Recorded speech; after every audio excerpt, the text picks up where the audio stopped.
తెలంగాణ రాజకీయాల్లో future city కీలకంగా మారబోతుందా? కొత్త నియోజకవర్గాల ఏర్పాటుకు రంగం సిద్ధమవుతుందా అనే చర్చ ఇప్పుడు రాష్ట్ర వ్యాప్తంగా సాగుతుంది. ఫ్యూచర్ సిటీ నేపథ్యంలో కొత్త అసెంబ్లీ నియోజకవర్గం ఏర్పాటు చేసే అవకాశాలపై రాజకీయ వర్గాల్లో చర్చ జరుగుతుంది. రాబోయే డీలిమిటేషన్ ప్రక్రియలో తెలంగాణలో అసెంబ్లీ స్థానాల సంఖ్య పెరిగే అవకాశం ఉన్న నేపథ్యంలో రంగారెడ్డి జిల్లాలోని భౌగోళిక పరిస్థితులు, జనాభా పెరుగుదల, భవిష్యత్ నగర విస్తరణను దృష్టిలో ఉంచుకొని కొత్త నియోజకవర్గాల ఏర్పాటుపై దృష్టి సారించినట్లు తెలుస్తుంది.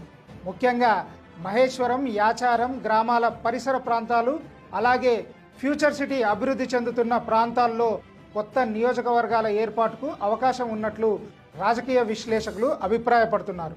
ఇప్పటికే ఫ్యూచర్ సిటీకి ప్రత్యేక ప్రాతిపదికన ఇస్తున్న రాష్ట్ర ప్రభుత్వం ఆ ప్రాంతంలో వేగంగా జరుగుతున్న మౌలిక వసతుల అభివృద్ధితో పాటు పరిపాలనా పరంగానూ కీలక నిర్ణయాలు తీసుకునే దిశగా అడుగులు వేస్తున్నట్లు సమాచారం.